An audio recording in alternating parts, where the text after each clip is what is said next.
Welcome to another edition of Autocar Quick News, your weekly snapshot of all the latest happenings from the auto industry. But before we get moving, here's wishing each one of you a very happy Holi. May you have a colourful year ahead. We'll start the week's news with a word on the Autocar Awards 2022 that were held earlier this week. Now in its 20th year, the Autocar Awards commemorate the very best cars and bikes launched over the past year. It was the TVS Raider that won the coveted Bike of the Year award. The Mahindra XUV 700 was the Car of the Year, making it 2 in a row for Mahindra. You can check the full list of winners on our website, the link to which is in the description. The Autocar Awards 2022 video goes live soon as well. A few weeks after the arrival of the new Maruti Baleno, Toyota has brought out its version of the hatchback in the form of the new Toyota Glanza. Like the last gen model, the new Glanza is also based on partner Maruti Suzuki's new Baleno. While the two hatchbacks are same in size, stance and overall look, Toyota has jazzed up styling in places to help differentiate the Glanza. The Glanza gets a new Camry-like grille, a sportier front bumper and new headlights with a different treatment for the LED daytime running lights.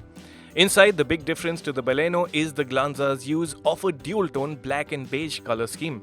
In terms of space, the Glanza, like the Baleno, will be among the roomiest cars in the class. Top-spec Glanzas get a head-up display, a 360-degree camera, a 9-inch touchscreen, Toyota iConnect connected car tech, automatic climate control and 6 airbags. The new Glanza is powered by a 90 horsepower, 113 Nm, 1.2-litre 4-cylinder dual-jet petrol engine. The engine can be paired with a 5-speed manual or a 5-speed AMT automatic gearbox. Incidentally, this is also the first Toyota in India to be equipped with an AMT gearbox. The new Glanza is offered in a total of 4 trim levels, E, S, G and V, which closely correspond to the Baleno's Sigma, Delta, Zeta and Alpha trims. Prices for the Glanza start at 6.39 lakh rupees ex-showroom for the base E manual version and top off at 9.69 lakh rupees for the V AMT. The introductory prices make the Glanza between 4 and 20,000 rupees pricier than comparable Balenos. Talking differences, the Glanza does go one up with its 3 years 100,000 km standard warranty versus the Baleno that comes with a standard 2-year 40,000 km warranty. Aside from the Baleno, the Toyota Glanza also goes up against the Hyundai i20, Tata Altroz and Honda Jazz. Sticking to the premium hatchback segment, we have a launch date for the much-awaited Tata Altroz Automatic. While bookings for the Altroz Automatic opened earlier this month, we'll have prices when the model launches on March 21.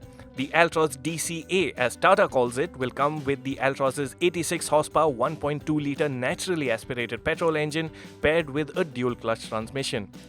The model will be available in 3 trims and could debut some new features like an updated touchscreen. A new opera blue color will be introduced with the Altroz DCA. Renault has introduced the 2022 edition of the Kwid. Prices for the 2022 Kwid start at 4.49 lakh rupees ex-showroom, while the range-topping Climber AMT model comes in at 5.83 lakh rupees. While most of the Kwid lineup remains the same, Renault has added a new RXL option variant that sits between the base spec RXL and mid-spec RXT. The RXL option goes one up on the base RXL with new door decals, new wheel covers and LED taillights. In terms of equipment, the RXL option gets front power windows, a rear parcel shelf, an audio system with Bluetooth, USB and aux connectivity along with 2 front speakers. The Climber range has also been updated with 2 new dual-tone color options, Metal Mustard and Ice Cool White, both with a contrasting black roof. The Kwid continues to be offered with the same 3-cylinder petrol engines, a 54 horsepower 800cc unit and a 68 horsepower 1-litre unit. The 800cc Kwid comes with a 5-speed manual only, while the 1-litre variant also gets the option of a 5-speed AMT gearbox. Maruti Suzuki has become the first car maker to cross the 1 million sales milestone for its CNG cars. Maruti was among the first manufacturers to offer a factory-fitted CNG kit and has grown to become the undisputed leader in CNG vehicles. The car maker presently retails 9 CNG models in the personal and commercial segments, and the big news is that more CNG models are headed our way. The Swift is understood to be under testing with the CNG kit. The 2022 Brezza that comes around June is expected to be offered with a CNG option, and even some models under the Nexa umbrella like the Baleno and Ciaz could get CNG versions in the future. And in the scoop for the week, we have some inside news on Nissan's plans for a 3-row model for India. As we had reported in our Jan 2022 issue of Autocar India magazine, Nissan has been keen to have its own small 7-seater based on alliance partner Renault's Triber. However, it's now learnt that Nissan will not go down the badge engineering route, but the team is looking at a 7-seat version of the Magnite compact SUV. The 7-seat version will be no different in size, and that means the third row of seats will be merely a bench incorporated in the cargo area. Our sources tell us that the second row will be modified with split fold to facilitate access to the third row. The second row will also likely have a sliding mechanism to alter available legroom in both rows, and the third row would fold down to aid luggage space. If the Datsun Go Plus was anything to go by, this 5+2 arrangement is expected to be a very tight fit for the rearmost passengers. Interestingly, Kia also manufactures a Sonet 5+2 in India for export markets like Indonesia, and it's this export potential that would help the business case for a 7-seat Magnite. Over to two-wheelers and the big launch of the week, the Royal Enfield Scram 411. The Scram 411 has gone on sale with prices ranging between 2.03 and 2.08 lakh rupees ex-showroom depending on the colour. The Scram 411 is derived from the Royal Enfield Himalayan and can be thought of as a stripped-back version of the adventure bike. While the two bikes share much in common, the Scram's headlight is set lower and further in, the bulky fuel tank frame from the Himalayan is replaced by two small side panels, and the seat is a new single-piece unit. The tail section has been tweaked too, and the new colour schemes also add their bit to distinguish the Scram. Compared to the Himalayan, there are differences in the basic chassis setup too. The Scram gets a smaller 19-inch front wheel, and the front suspension also has 10mm less travel.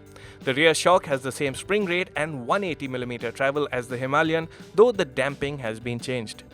The seat height has been dropped by 5mm, and the overall ground clearance is also down by 20mm to 200mm. The Scram 411 gets an instrument console that looks similar to the one on the Meteor 350, while the Royal Enfield Tripper navigation screen is an optional extra. The Scram 411's engine is identical to the Himalayan's. Its 411cc engine makes 24.3 horsepower and 32 Newton meters. In terms of competition, the bike goes up against the recently launched the Scrambler. You can watch our full review of the Royal Enfield Scram 411 by clicking the link above. Bengaluru-based startup Oben Electric has launched its debut product, the Rorr electric motorcycle. The motorcycle comes priced at 1.25 lakh rupees ex-showroom India after the FAME 2 subsidies. Depending on where you live, state subsidies can bring the ex-showroom price down to as low as 99,999 rupees. At present, the Oben Rorr is available in 9 cities across 7 states. The Rorr promises to be one of the sportiest electric motorcycles currently available in India, with a permanent magnet motor that produces 10 kW of peak output and 4 kW of continuous output. Torque at the rear wheel is 62 Newton meters. Oben claims this is good enough for 100 kph top speed and a 0 to 40 kph time of 3 seconds. The motor gets its juice from a 4.4 kWh fixed battery pack. This is a LFP or lithium iron phosphate battery, which is a relatively newer and more advanced battery chemistry compared to the lithium ion batteries that are prevalent today. One big advantage of this technology is quicker charging times, and Oben claims an impressive 2 hours from empty to full. But it's worth noting that this is using a 15 amp power socket.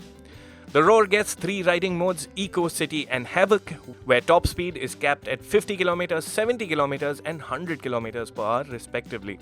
Claimed real-world range in these modes is 150 km, 120 km and 100 km respectively. You also get the now mainstream smart and connected features that most electric two-wheelers come with, including Bluetooth connectivity and a companion app. Underpinnings consist of a trellis frame that envelopes the battery pack, suspended on a telescopic fork and monoshock. The Rorr rolls on 17-inch wheels and gets disc brakes at both ends. And finally, TVS has launched the Jupiter ZX with its Smart Connect Bluetooth system at 80,973 rupees ex-showroom Delhi. The pricing is exactly 3,000 rupees more than the non-Bluetooth equipped version of the same variant. The fully digital instrument console can now display navigation data and call or SMS alerts once a phone has been paired to the system. If a wired or wireless headset is also part of the equation, then users can give voice commands to the scooter to carry out various functions, including things like navigating to the nearest petrol pump or adjusting the screen's brightness level. And that's the news for this week. Stay tuned for more from us, and if you haven't already, please do subscribe to the Autocar India channel.